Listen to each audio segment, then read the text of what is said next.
Hello, welcome to Strictly Sports. I'm Spencer. My name is Boyce. We're your weekly source for some true sports content. No politics, just sports, baby. All right, and without further ado, we're just going to start talking about some NFL, mostly off-season talk about what the Colts should do as, two guys from Indiana. So We got to see how they can be better. looking like they made the right decision with the head coaching job. Nice. Yeah, I was very happy with it. He seems like aside from coaching, I think he seems like an overall better person than Josh McDaniels. Yeah, it's still, I'm not still over. I'm over the Josh McDaniels, snake and weakness of him, but it was, it's just, one of the concerns having Josh McDaniels coming in was his past 10 years as a head coach, when he first started his coaching career in Denver as a head coach. And there's a lot of things about him being young and a lot of immaturities, and has he grown out of them? Has he learned a lot from Belichick? And, there's stories about how he just behaved and acted with the players, when he was upset with them about certain things they did, and how they went about their business. And he still has not released a statement, had a press conference. He has not reached out to the coaches that he screwed over. Nothing his friends. Yeah, there's nothing. And so after seeing all that, I thought he had probably learned a little. At least from a football knowledge perspective, we know he's learned a little bit. You coach behind Belichick, you don't You're going to learn something. You're going to learn at least something. So he obviously learned a little bit, football-wise, but it was the fact about how much has he grown up, how much can he lead, how much of a leader, mature has he become. And it's easy to realize that he has not grown up a single bit. So that's why we're glad to have Frank Reich. Reich. However you say his name. Reich. Yeah. He won a Super Bowl with a backup quarterback. Yeah. So I trust him. I think he's a great coach. It's just, he needs good personnel on the field too. Yeah, I'm excited to see what he can do. He's a former Indy guy. Peyton Manning, favorite player, greatest player of all time. Peyton Manning pretty much got him. I think we would have hired him even if it wasn't for Manning, or he would have at least been really close. But Manning pulled some strings to make sure he was definitely getting hired, probably. Manning had a lot to do with it. He was on FaceTime when he signed the contract. So it's pretty encouraging to see. As Colts fans, pretty much idolize Peyton Manning. Love the guy. Yeah, I love the guy. Built like a so one day I want him to be in the Colts front office. I wouldn't even care if he coached, honestly. I would like him to be in the front office. I think he could coach. I don't even care. Oh, he could do it all. As long as he does something, because he's awesome. So. I would prefer him in the front office. As I would too. President, president operations, but it'd be awesome to see Peyton Manning back and having him to be a part of this. And there's lots of talk right as soon as he retired and things went downhill. We're going downhill with Grayson Pagano. Let's bring Manning in. Let's put him as head coach. Let's put him as GM. A lot more reasonable and more knowledgeable people want to put Peyton Manning more towards the GM side. And there's been tons of reports about how he can analyze players and how all of his extensive NFL career, how people all that he's met all over have given him backup, saying he could certainly do the job. And he knows football. He knows football really well. He's probably. I think it'd be fair to say he's one of, if not the smartest football player of all time. Yeah, definitely.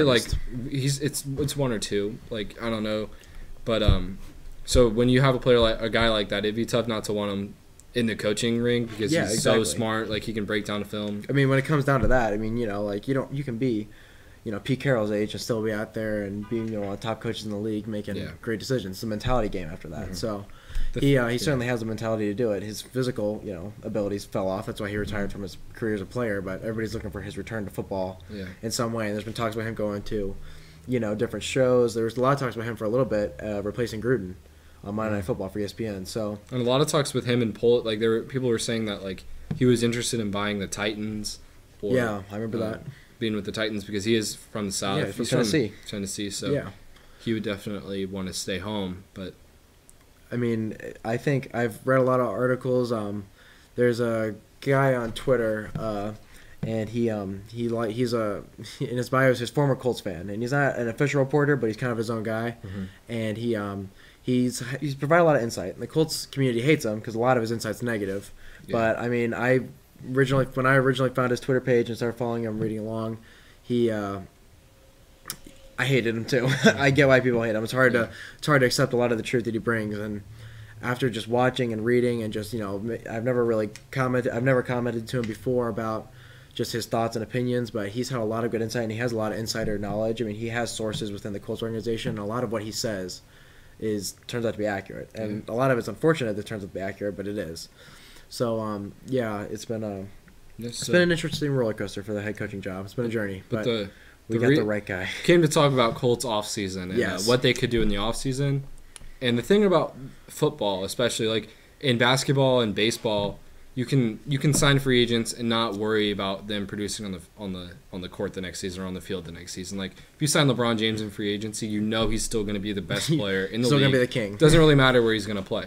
Yeah. But football is way different. It's much more systematic. It's much more.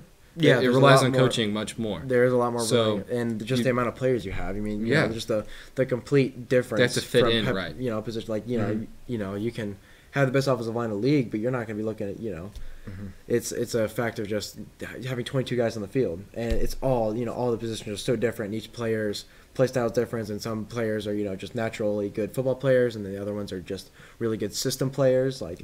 And so there are very few players. There aren't a ton of players where you can be like, it doesn't matter what system he had fit in previously. Like he'll fit into any system. Like Randy Moss is like one of those guys. Yeah. You could put him on any team in the league, and he would have been great. Yeah, he's still gonna be Randy Moss. Yeah, but with other players, like pretty much any player from the Patriots, I'd be so skeptical to sign because is the Belichick effect. Exactly, like he makes average players look so much better than they really might be, especially on the defensive side of the ball. And then they go somewhere else, and you're just not sure how they're going to turn out. I mean, Jimmy Garoppolo's been great in San Francisco. Yeah, he's been phenomenal. But he's only played like 7 games. Exactly, but he's 7-0.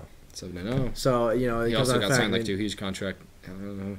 $137 million.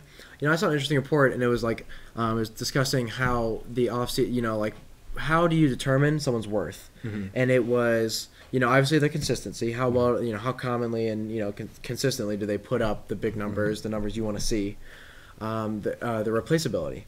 And that was an interesting one I thought of, it was an interesting one to think about, like how easily are they replaced? Yeah. You think about Aaron Rodgers, oh God, you can't replace him. He's the most talented quarterback, we've ever seen. But you look at like Carson Wentz, he's the MVP of the season, he's been an absolute baller, which he was up until his injury, but then they get Nick Foles out there. And they still win the Super Bowl. Yeah. So he kind of drops in like the big contract rankings because they can still win a Super Bowl without Carson Andrew Wentz. Luck, it was proven. He dropped out.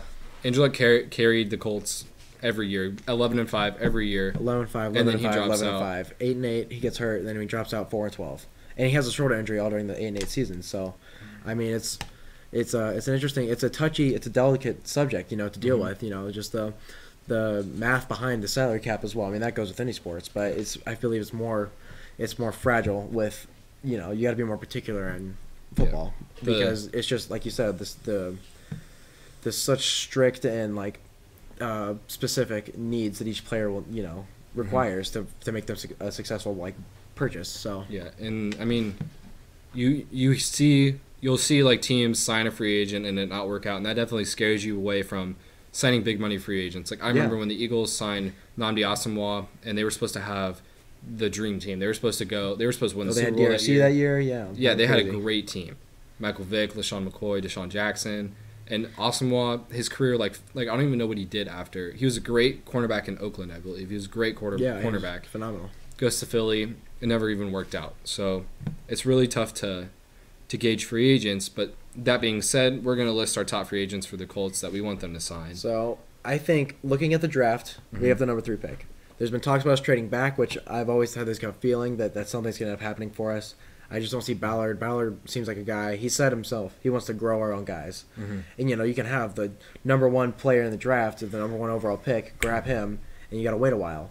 But you have the number 1 overall, or in our case, number 3, with a lot of good quarterback talent out there and some. We're basically gonna get the best non-quarterback. Yeah, I agree. And so there's talks about him, like he wants to grow his own. We want to grow our own players here in Indy, is what he said. So, in order to do that, like you said, it's a 22 player team at least, and they're gonna have 53 man rosters. So they have to, if they want to build this successfully, they have to get all those spots filled.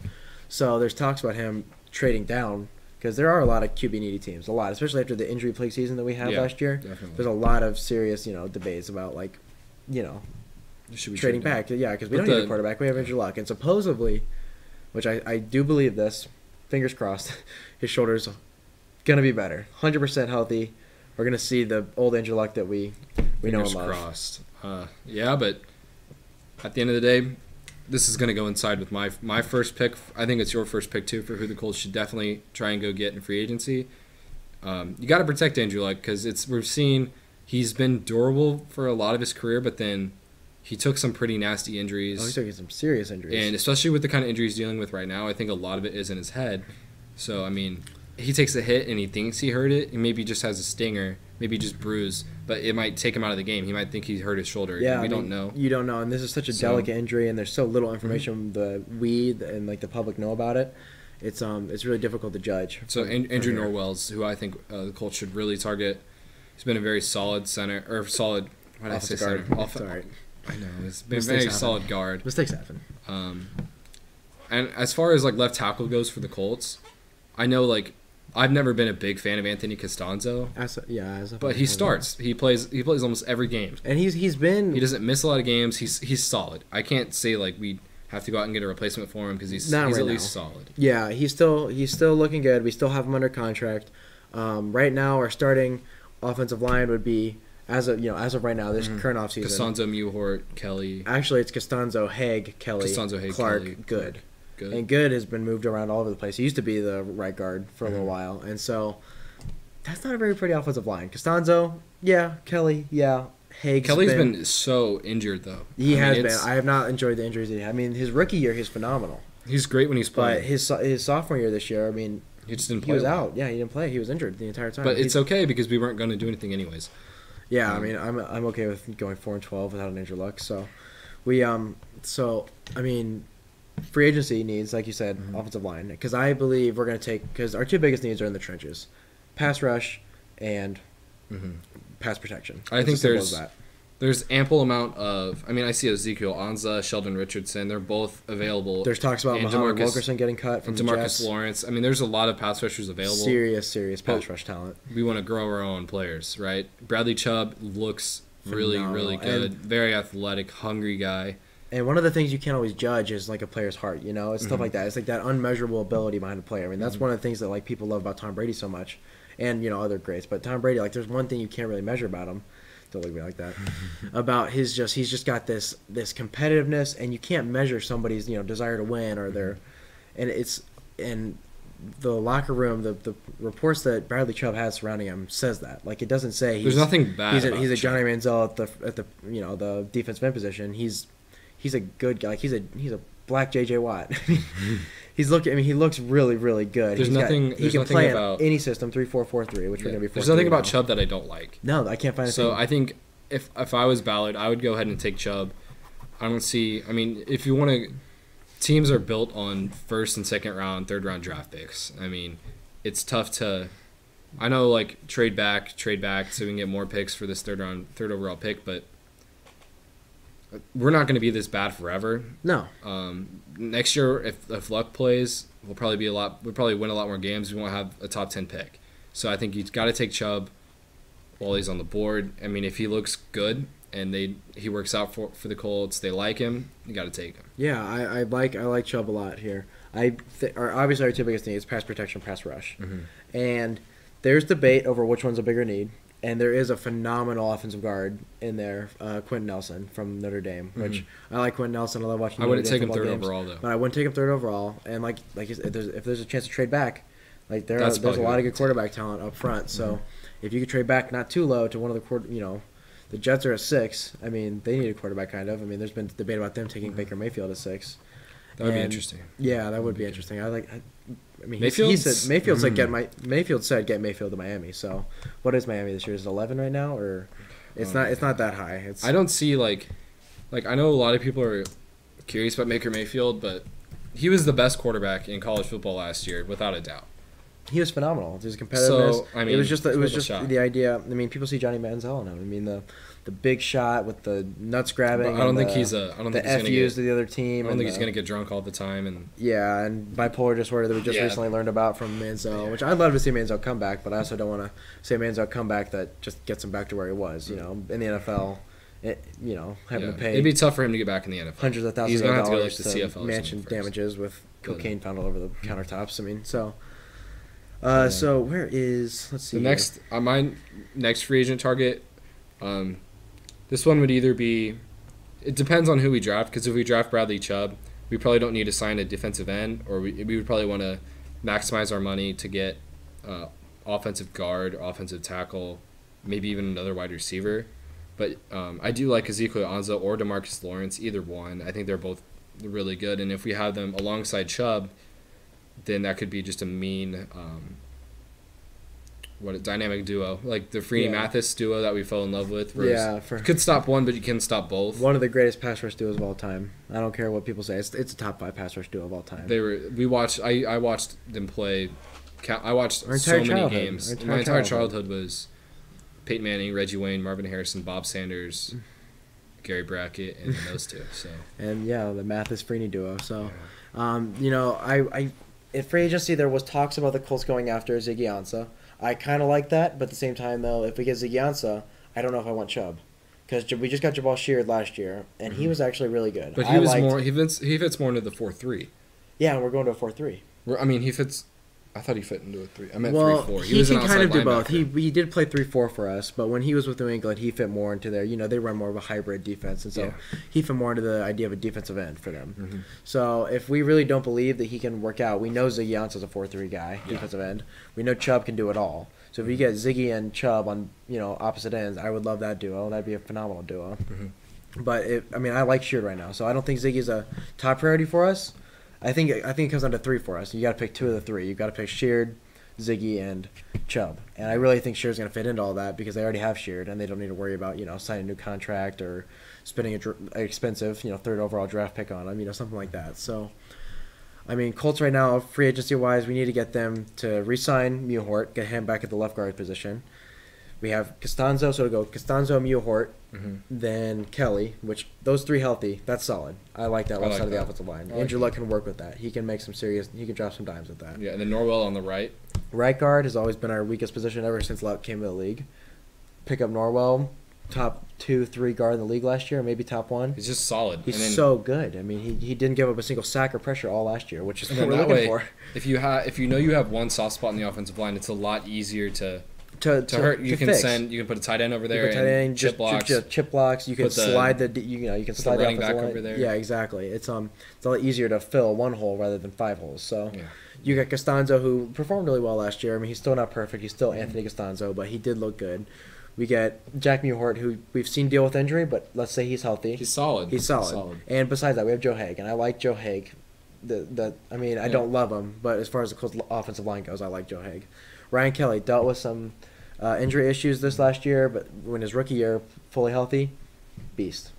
Didn't give up a single pressure. Him and Cody Whitehair were 2 big centers coming out of the same draft, and we went with Ryan Kelly, and as long as he stays injury healthy, I'm happy we did it because he's been a dog. Mm-hmm. We get Norwell on the right side at the right guard, and then offensive tackle, we could go with Denzel Good or Joe Haeg. Yeah. And so I'm okay with that. I like that offensive line. It's the best offensive line Andrew Luck will have ever had. Yeah. And my 3rd pick for the Colts, and this is more of like a safe pick. If Norwell doesn't work out and we can't sign him, there's always Justin Puig from the Giants. Oh, Justin Puig, yes, I forgot about him. He's versatile, and he's, again, I know we use this word a lot, solid. That's all we need. We don't need the Cowboys offensive line who's going to go out there and just start smacking guys down. Yeah, we don't need the Cowboys offensive line to clear the Red Sea for Ezekiel Elliott.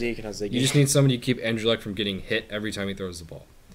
But as far as I think offensive line, our offensive line they struggled a lot, but we also threw a lot of deep passes. Andrew Luck would take a lot of deep, 5-step drops. When you have, at the time, Dorsett, T.Y. Hilton, who's one of the best deep receivers in the league. Mm-hmm. Not considering speed and his ability just to burn by people, but his catch rate and he's good receiver. His route running. He's a very solid deep route runner. Mm-hmm. He's not good off the press. He's usually getting knocked out routes. He's got a 5'8" figure. He's small. He's small, but when you get him deep downfield, free in open space, it's a dangerous thing for defenses. Yeah. So they, Dante Moncrief, there's still questions about him coming back. I think he will. but I didn't love him.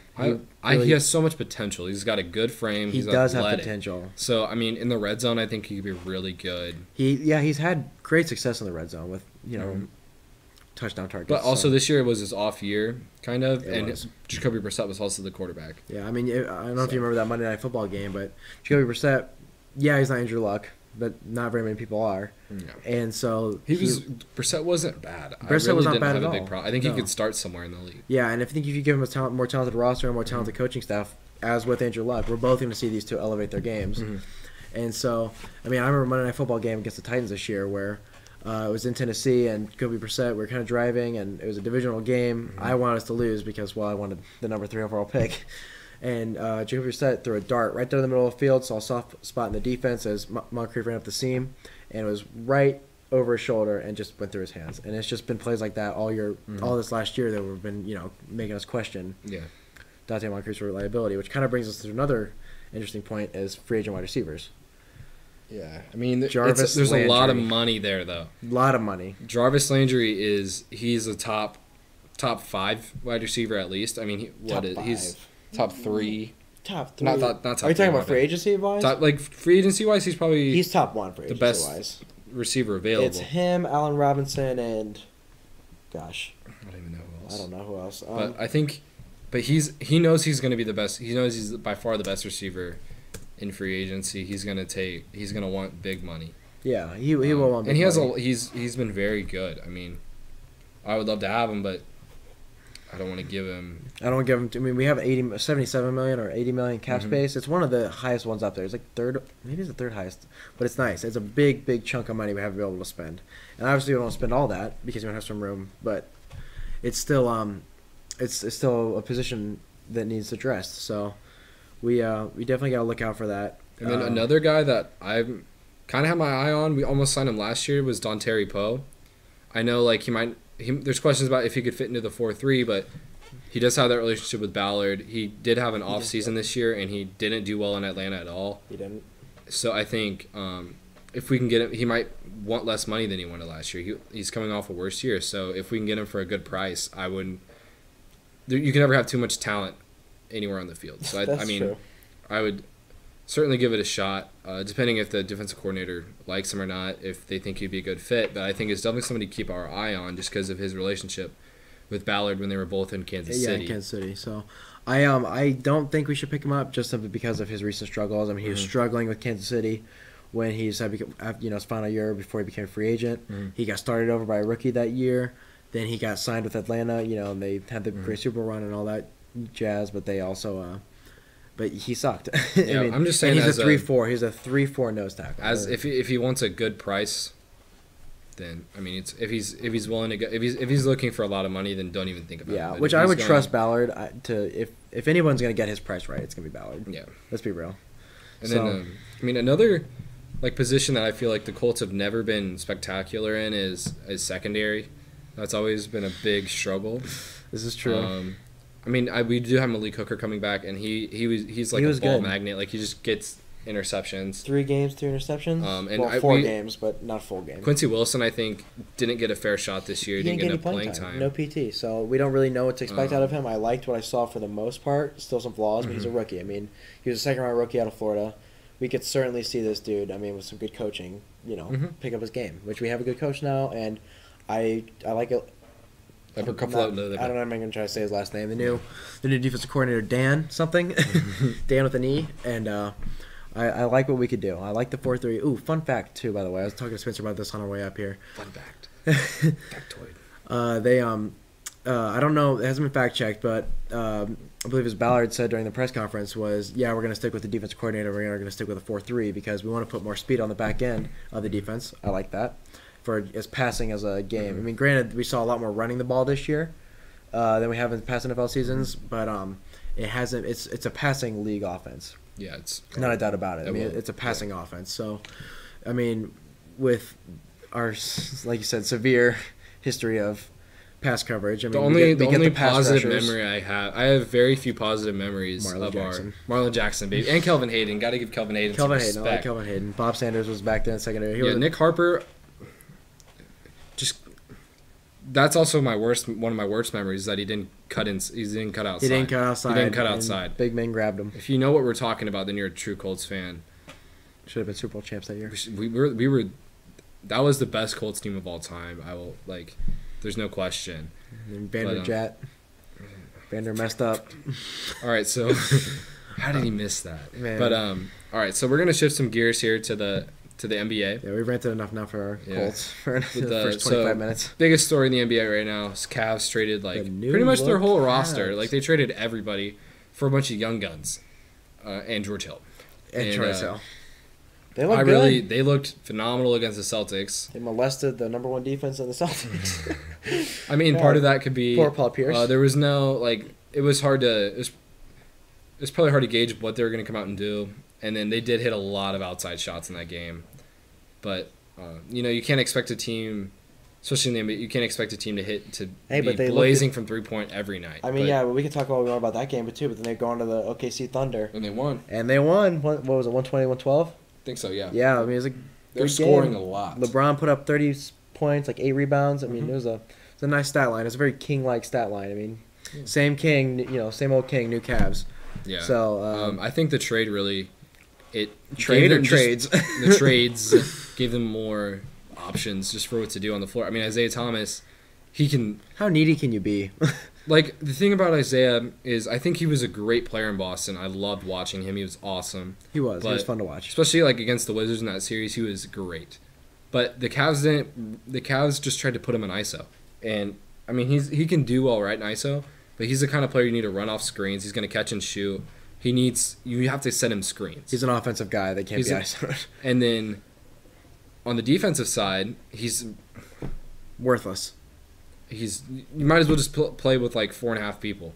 Yeah. He's just not gonna. You're basically playing with 4.5 people. He's not gonna do a whole lot. He's not gonna. His measurables aren't there, and his just effort's not there, and his talent's not there. It's just all bad. It's just not a defensive guy. So I mean, I like that they needed to trade him. They only gave him 15 games to try it out, but I mean, they said it's not working. They got rid of him. They got rid of a lot of other guys too. I mean, they got rid of him, Channing Frye, Jay Crowder, Derrick Rose. They did get rid of D. Dwayne Wade. And, got rid of D. Wade, sent him back home to Miami. Who was the last one? Who am I forgetting? Kept JR. And Shumpert. Shumpert, that was the other one. And I mean, I like that. I think George Hill was a great person to get for them because he's a decent starting point guard. He can shoot. He doesn't need the ball in his hands. Nothing constantly. spectacular, but he's good. And then Jordan Clarkson, he provides a good spark off the bench. Him and Larry Nance, when they come in, they're a lot of energy. They can do a lot. They played together before for a long time, so they know how to play together. Good chemistry. And then Rodney Hood he's a great shooter. He's a really good offensive player, and he's decent on defense. He has good reach. So I think they have a team that can run. A team. I'm not going to go as far to say that's great at defense because I mean they still gave up 100 points. 112 points. 112 points. I mean that was the OKC. And now against Celtics they look a lot better. Yeah, but that game also it got out of hand pretty quickly. It did. And the Celtics, they did make a lot of. I mean, I watched that whole game, and they made a lot of just stupid turnovers. A lot of dumb turnovers. So that could have something to do with it. It was just like Celtics a came disconnect. out terribly. Yeah, They just didn't play well. It was just a mental disconnect during that game for them. But I mean, as far as the Celtics go, I mean, they're a very interesting team because they're best defense in the league. Yeah, best defense in the league. They're one of the top 5 teams in the league right now, and they're missing their second best player. So, as for Celtics fans, I think they're more it's more this year. Just do as well as you can. It's not. Nobody expects them to win a championship this year. Next year, when next year rolls around and they start playing well with Gordon Hayward, I would fully expect them to try to get to the finals or get close to the finals. Especially if LeBron leaves the Eastern Conference and the Celtics don't go to the finals, then that would be a major, upset. It would be. It'd be huge. If the Raptors go to the finals with the team that they have right now, they're gonna get swept. So yeah, it's gonna be rough. It's gonna be pretty. Oh man, that would pretty serious. That would be so bad. Yeah, I mean, I would say the most impressive thing the Celtics really pulled off that night against the first look of the new look Cavs was Kevin Garnett's hoodie. How did it's not even. It's barely on. I don't know how he. Dude, I don't get it. But Do we look like good basketball players yet? Like the big ticket, man. Or we could do the Kyrie. Yeah. The grumpy face. I mean, Kyrie just doesn't have another solid like. Tatum and Brown have been able to score. Horford can score, They but have been. they don't have a single guy. Like Gordon Hayward's the kind of guy like you can run an offense through him a lot better than the inconsistent Jason Tatum and the inconsistent Jaylen Brown. But they're really young. They'll get better as they get older. Yeah, they are really. I mean, they've got a bright future. Let's say they don't win the finals this year. You know, I mean, They probably won't even go. They've got a certainly good opportunity to. But there's also other good teams out there with the Rockets, New York Cavs, and Warriors. I mean, there's a lot of serious. There's a lot of serious guys out there right now that are going to be competing for it, like there's every year. So, but the let's say they don't win this year. They've got a bright future ahead of them. The encouraging thing for the Celtics is they have a very young team. A lot of these guys hadn't played together before. They only kept like 3 or 4 players from last season. Yeah, and they're still the best defensive team. It's a new Celtics team, totally. So the fact that they're able to do that good in year one with a bunch of basically young guns, rookies, second, third year players, it's pretty encouraging. Yeah, I mean, just for the fact that they could get rid of their star at the time, Isaiah Thomas, and bring in somebody new. Kyrie. I know, but still, it's you don't really see that in a lot of trades or other sports. You don't see them just get rid of who their main guy is. I mean, they usually hold on to him and they just build around him. Mm-hmm. But yeah, they made big moves and it's a bright future for Celtics. All right, well, we're gonna be winding down here. That's end of our show today. We want to thank everybody for tuning in. Make sure to follow us on Twitter at Strictlyy Sports. 2 Y's in the Strictly. 2 Y's. It's been down here the whole episode. So you should just we believe in you guys. We're getting up there. We got a verified Twitter account. Somebody verified followed us. Here, let's give him a quick shout out real quick. Yeah, we want to thank him. I mean, I know he's a Tampa Bay beat reporter, so he's probably not a whole interested in the Colts talk. Hey, but we're not a whole lot interested in Tampa Bay talk. So maybe he just likes learning about the NFL. Alrighty, Trevor Sakema. Apologies if we butchered your name. Sorry if we butchered your name. We're just trying to give you a shout out. Yeah, so there's the username. Make sure to follow. Yeah, so there's a Twitter account, and see you next week. Have a great one. Adios. Go Colts.